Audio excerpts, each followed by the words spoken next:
Howdy. So picture this. You're walking along the beach, the sun is setting, and you see a glint in the sand. You bend down, brush away the wet grains, and there it is. A single tarnished coin. It's heavy in your hand, ancient, and for a moment, you can almost hear the roar of cannons and the crash of waves against a wooden hull. That one coin isn't just a piece of metal. It's a story, a whisper from a world that vanished beneath the ocean hundreds of years ago. It's a tiny fragment of a much, much larger puzzle, a puzzle made of gold, silver, and jewels, scattered across the seafloor and guarded by the crushing pressure of the deep. These aren't just stories you tell around a campfire. They are real, documented accounts of unimaginable wealth swallowed by the sea. We're talking about galleons laden with treasure from the New World, pirate ships overflowing with plundered gold, and royal vessels carrying the fortunes of empires. These ships, and the souls aboard them, were on voyages that were meant to change history, to fund wars, or to build dynasties. But then, in a moment of terrible fury, a hurricane, a battle, or a simple navigational error, they were gone, taking their secrets and their riches with them to a silent, dark world where time stands still. For centuries, these lost fortunes have been the stuff of legend, fueling the dreams of adventurers, historians, and treasure hunters alike. They represent the ultimate jackpot, a chance to not only become fantastically wealthy, but to touch a piece of the past, to solve a mystery that has endured for generations.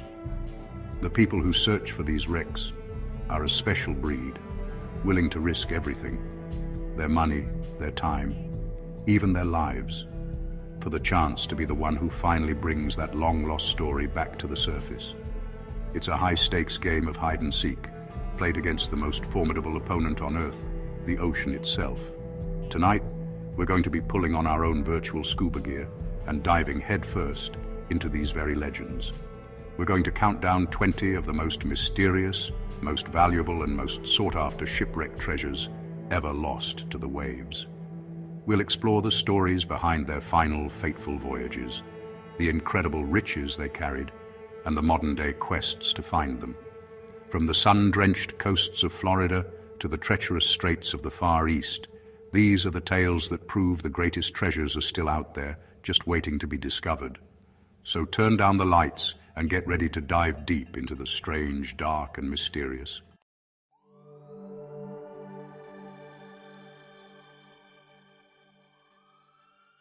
In the early 1500s, the Portuguese Carac Flor de la Mar set sail from Malacca, overloaded with a legendary treasure, gold, gems, and a golden throne, destined for King Manuel. Caught in a violent storm, the ship vanished beneath the waves, its riches lost forever in the Strait of Malacca. Its wreck remains undiscovered.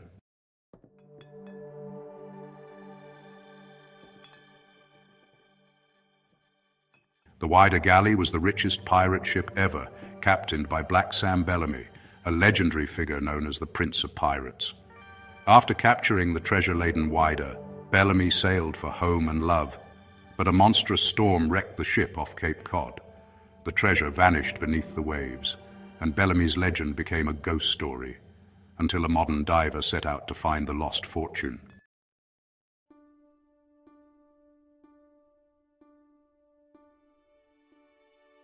The San Jose, known as the Holy Grail of shipwrecks, was a Spanish galleon lost in 1708 with a fortune in gold, silver, and emeralds. Sunk during a fierce battle with the British, its treasure vanished into the Caribbean depths. Discovered in 2015, the San Jose's riches remain at the heart of an international legal battle.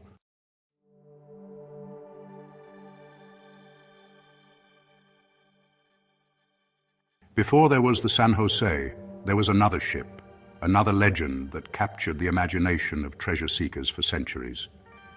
It was a vessel so famously laden with gold that it earned a nickname that speaks volumes, the El Dorado of the seas.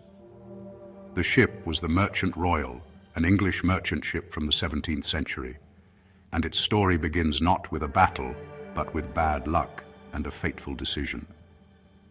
In the late 1630s, the Merchant Royal had spent years trading with Spanish colonies in the West Indies, a long and profitable but grueling voyage. By 1641, The ship was in Cadiz, Spain, preparing for its final journey home to London.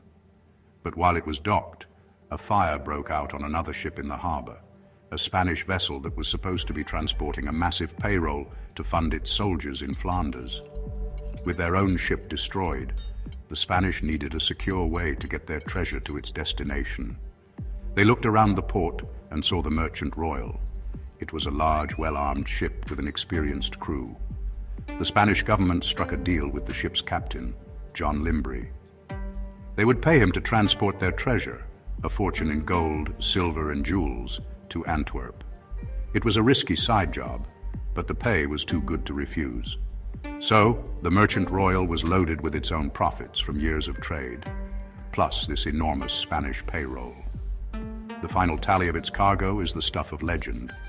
It was said to be carrying at least 100,000 pounds of gold, which in the 17th century was an absolutely astronomical sum.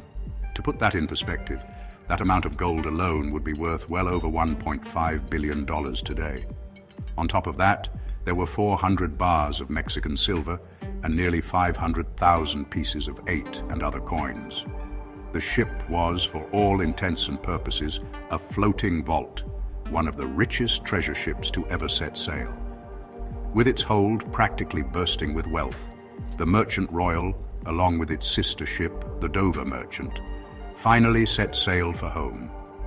Captain Limbry had successfully navigated years of treacherous waters, pirates, and rival nations to amass this fortune.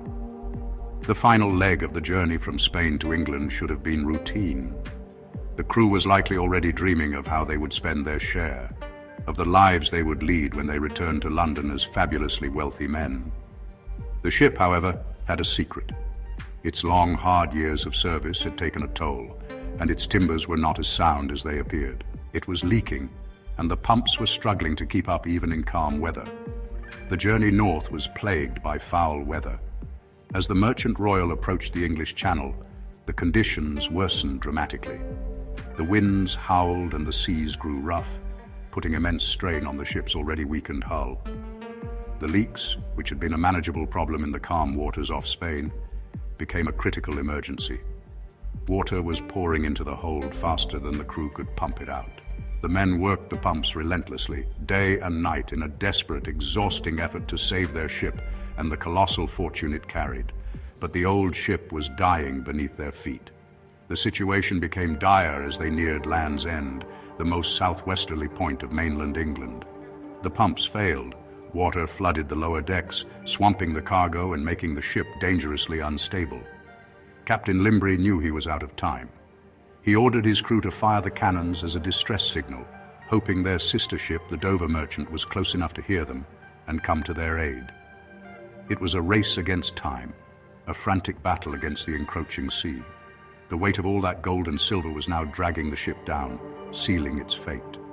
The Dover Merchant did spot the foundering ship and rushed to its rescue. They managed to get close enough to save Captain Limbry and about 40 of his crewmen, pulling them from the deck of the sinking Merchant Royal just in the nick of time. But they were helpless to save the ship itself. On September 23, 1641, the crew of the Dover Merchant watched in horror as the El Dorado of the seas, with its billion-dollar cargo, slipped beneath the waves and vanished. 18 men went down with the ship, lost along with one of the greatest treasures the world has ever known. The wreck of the Merchant Royal has never been definitively found. Its general location is known, somewhere off the coast of Cornwall, but the exact spot remains a mystery. For nearly 400 years, countless treasure hunters have searched for it. In 2019, a fishing crew trawling the area snagged their nets on something heavy and pulled up a massive anchor from the right time period, sparking a frenzy of excitement that it might belong to the legendary ship. But the wreck itself, and the 100,000 pounds of gold it holds, remains elusive, a tantalizing prize still waiting in the dark, cold waters off the English coast.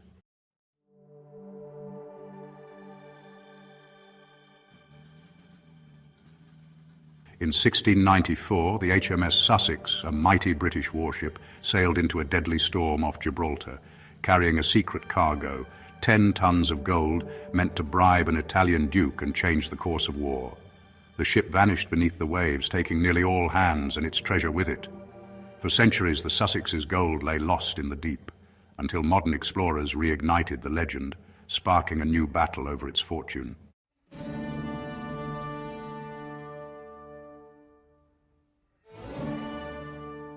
In 1857, the SS Central America, known as the Ship of Gold, carried tons of California gold and hundreds of passengers. Caught in a hurricane, she sank, taking her treasure and sparking a national financial crisis. Over a century later, her gold was finally found, unleashing new legends, riches, and controversy.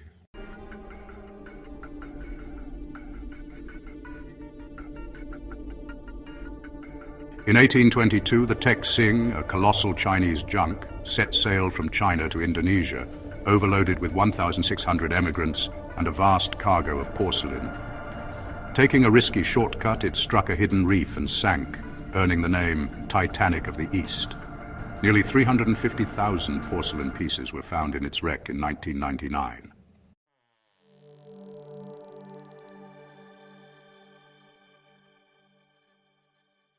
In 1492, Columbus's flagship, the Santa Maria, crossed the Atlantic and changed history. But on Christmas Eve, disaster struck. She ran aground on a coral reef off Hispaniola. The wreck was lost to time, fueling centuries of legend and treasure hunts. The true resting place of the Santa Maria remains a mystery beneath the Caribbean Sea.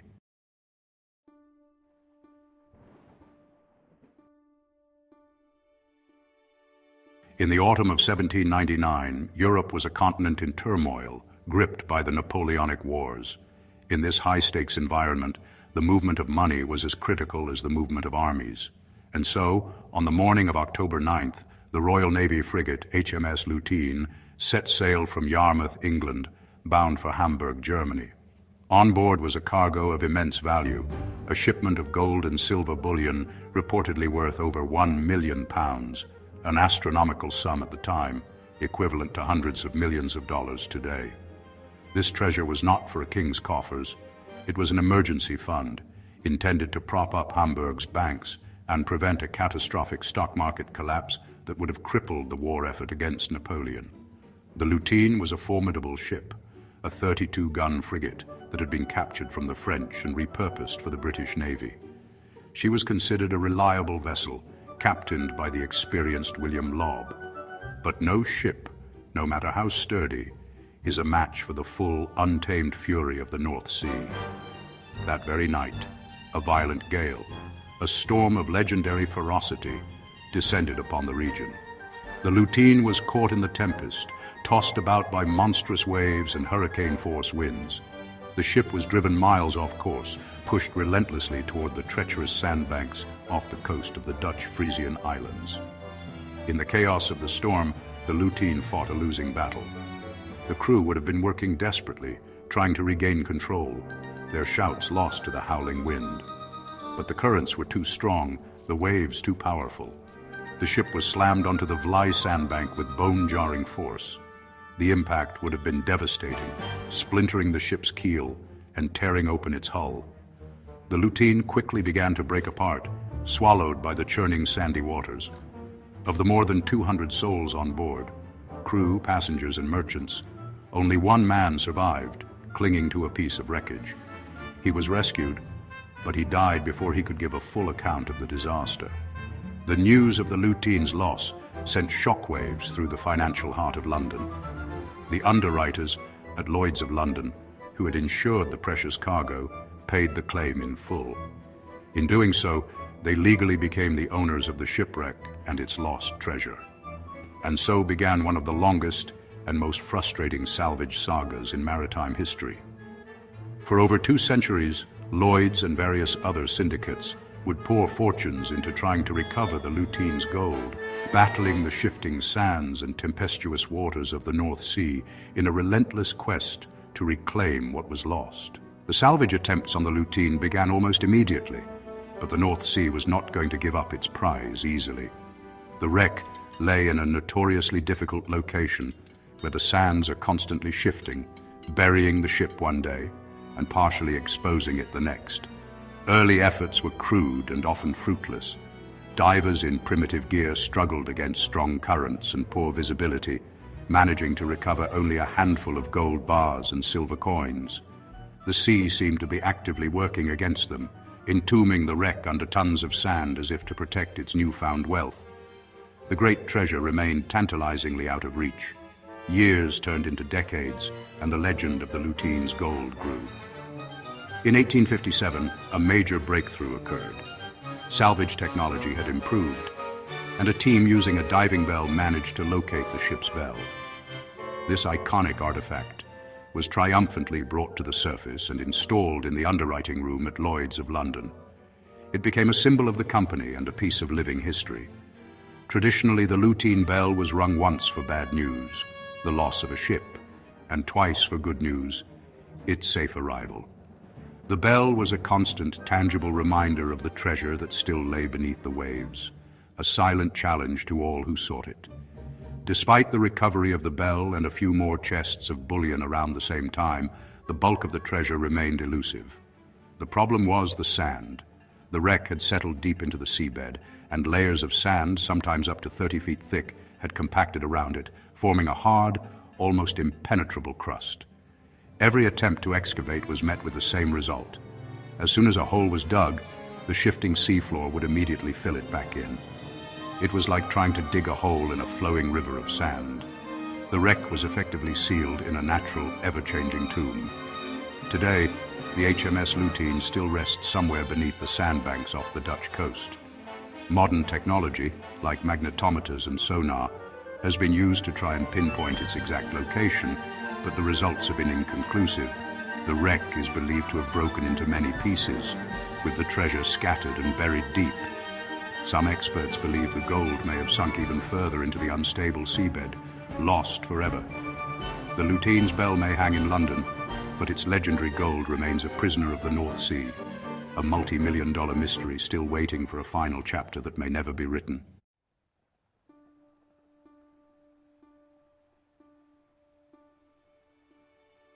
The year is 1782. The Grosvenor, a proud British East India man, is on the final leg of a long journey home. She had set sail from Ceylon, modern-day Sri Lanka, laden with a diverse and incredibly valuable cargo. On board were not just the standard spices and silks of the East India trade, but also a collection of wealthy and influential passengers returning to England. These were men and women of high society, and they carried with them their personal fortunes in the form of diamonds, gold, jewels, and other precious goods. The ship's hold, it was rumored, contained an even greater treasure, a consignment of immense wealth from the Indies, destined for the coffers of the East India Company. The journey had been long but uneventful. However, as the Grosvenor rounded the Cape of Good Hope, Captain Robert Coxon made a series of critical navigational errors. Overconfident in his position, he believed he was much farther from the treacherous South African coastline than he actually was. In the pre-dawn darkness of August 4th, under the cover of a storm, this miscalculation proved fatal. The ship was sailing blind, directly towards a remote and rugged stretch of coast, known today as the Wild Coast. The area was infamous for its jagged reefs and unpredictable currents, a place where the land and sea meet in a violent, unforgiving embrace. The lookout's cry came too late. Out of the darkness, the terrifying sight of land appeared directly ahead. The crew scrambled to change course, but the ship was already caught. With a horrifying sound of splintering timber, the Grosvenor slammed into the rocks. The impact was catastrophic. The ship was immediately impaled, its hull torn open by the unforgiving reef. Panic erupted on board. In the darkness and the storm, chaos reigned. The waves, which had been their constant companion across the ocean, now became their executioner, relentlessly pounding the crippled vessel against the shoreline, tearing it apart piece by piece. Of the 139 people on board, 123 managed to make it to the shore, clinging to wreckage or swimming through the violent surf. They found themselves stranded in a remote, unknown land, hundreds of miles from the nearest European settlement at the Cape. Their ordeal was far from over.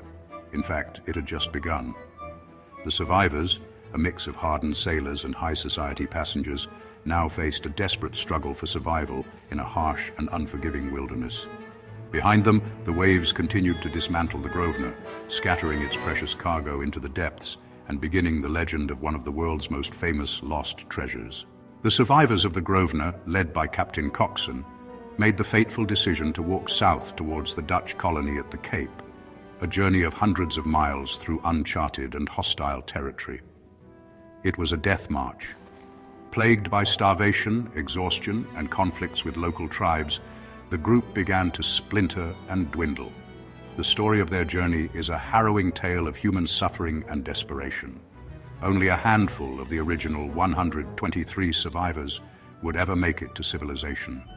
Most perished along the way, their stories lost to the wilderness, becoming a tragic footnote to the shipwreck itself. As the story of the disaster and the survivors' grim fate reached the outside world, so too did the rumors of the incredible treasure that had gone down with the ship. The manifest was lost, but tales from the few who survived spoke of chests of gold, bags of uncut diamonds, and even, according to one persistent legend, a solid gold peacock throne studded with priceless gems. The sheer scale of the rumored wealth was staggering, capturing the imagination of the public and igniting a treasure fever that would span more than 2 centuries. The Grosvenor wasn't just a shipwreck, it was a sunken El Dorado. The first salvage attempts began in the early 19th century, but the wreck's location proved to be as deadly as it was remote. The ship had broken up in the surf zone, a high-energy environment where powerful waves and shifting sands make any kind of underwater work nearly impossible. Countless syndicates were formed, each claiming they had the technology and the plan to finally recover the Grosvenor's fortune. They blasted tunnels through the rock, built massive cofferdams, and employed legions of divers, all in a desperate attempt to reach the fabled treasure. To this day, the main hoard of the Grosvenor's treasure has never been found. While a few cannons, anchors, and a small number of gold and silver coins have been recovered from the area over the years, they are but a tiny fraction of the legendary cargo. The vast majority of the gold, the diamonds, and the mythical peacock throne remain lost. Some believe the treasure is buried under tons of sand and rock just offshore. Others think the powerful currents scattered it far and wide across the seabed. Whatever the truth, the Grosvenor's lost fortune continues to lure adventurers and dreamers to the wild coast, a tantalizing promise of immense wealth, still guarded by the unforgiving African sea.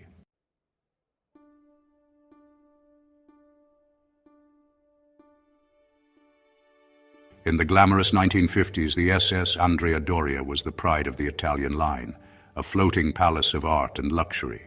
But in July 1956, shrouded in thick fog near Nantucket, it collided with the MS Stockholm. The disaster claimed 46 lives, and the wreck now lures divers with its haunting beauty and hidden treasures.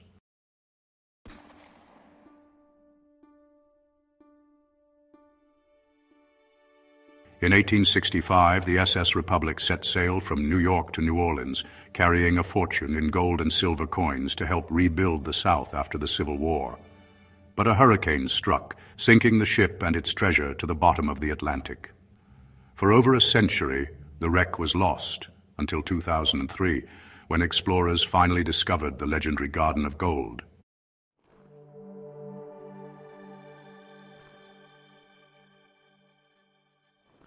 In 1598, the Dutch ship De Liefde set sail for the Spice Islands, facing storms, scurvy, and disaster.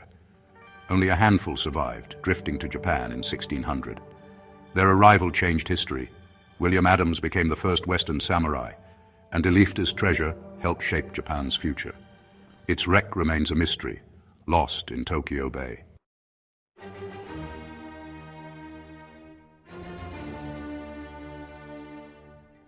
In 1862, the British packet ship Hanover sailed from Lisbon to Cornwall, carrying mail and a secret cargo of gold bullion. A violent storm struck, driving the ship onto the deadly Manacles Reef. The Hanover and its treasure vanished beneath the waves. For over a century, divers searched. At last, modern technology revealed the wreck and the lost gold, ending a legend, but beginning a new adventure.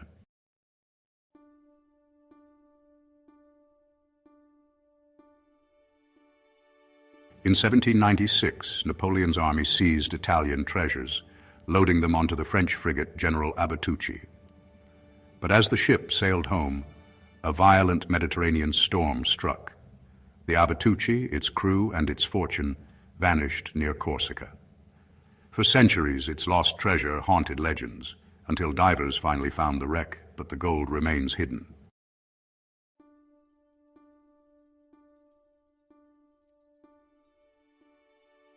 In 1733, the Spanish treasure fleet, including the San Pedro, set sail from Havana, loaded with silver and gold. But disaster struck. A hurricane drove the fleet onto the reefs of the Florida Keys. Most ships, including the San Pedro, were wrecked. Salvage recovered much treasure, but some remained lost for centuries.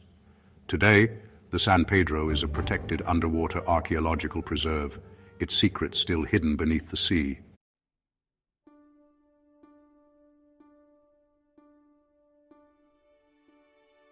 In 1901, the SS Islander, a luxurious steamship, carried Klondike gold and hopeful miners south from Alaska. But disaster struck in the foggy Lynn Canal. She hit an iceberg and sank in minutes, taking lives and millions in gold to the depths.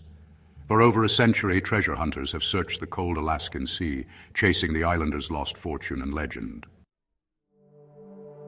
Imagine hauling in your nets and discovering ancient Spanish coins, remnants of the El Cazador, a ship lost in 1784 while carrying a fortune to save Spanish Louisiana. Its sinking doomed the colony, leading to the Louisiana Purchase and reshaping America. Found by fishermen centuries later, the treasure's legacy endures. Some coins in museums, others still hidden beneath the Gulf. Each coin is a haunting reminder. The ocean doesn't keep all its secrets forever.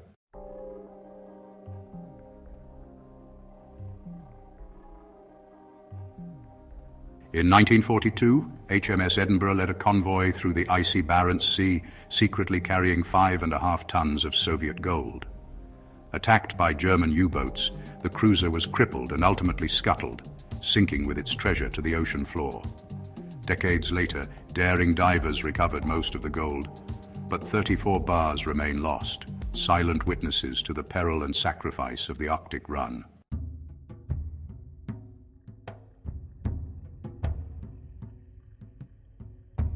These stories of sunken ships, from the silver-laden El Cazador to the golden tomb of the HMS Edinburgh, are more than just tales of lost fortunes and daring recoveries. They are echoes of history, frozen in time beneath the waves. Each wreck is a silent monument to the men and women who sailed on them, a testament to their ambition, their bravery, and, all too often, their tragic final moments. The gold, the silver, the jewels, they are the lure, the glittering bait that draws us into these incredible narratives. But the real treasure is the story itself, the human drama played out on the vast, unforgiving stage of the open ocean. They are stories waiting to be told. We've counted down some of the most famous lost treasures, but for every ship that's been found, there are thousands more whose final resting places remain a mystery. The Flor de la Mar, with its legendary hoard, the Merchant Royal, the El Dorado of the seas, they are still out there, their locations whispered in sailors' legends and marked on speculative maps. These wrecks are more than just lost gold. They are puzzles scattered across the ocean floor, mysteries waiting to be solved. And as long as they remain lost, they will continue to ignite our imagination, fueling the dreams of a new generation of explorers, historians, and treasure hunters, all willing to look into the abyss. The deep sea is the last true frontier on our planet. We know more about the surface of the moon than we do about the bottom of our own oceans. Down in that cold, crushing darkness, history is preserved in a way that is impossible on land. These shipwrecks are time capsules, holding the secrets of their age, waiting for the moment they can be revealed. The call of the deep is a powerful one, a siren song of discovery and untold riches that has tempted humanity for centuries, and it shows no sign of fading. The question is not if more of these treasures will be found, but when. So, as we look out over the endless expanse of the ocean, we have to ask ourselves, what other stories lie sleeping in the deep? What other fortunes are waiting to be reclaimed from the darkness? The lure of sunken treasure is a powerful thing, a blend of history, mystery, and the primal thrill of the hunt. It forces us to confront the awesome power of the sea and the fleeting nature of human endeavor. Which of these treasures would you risk everything to find?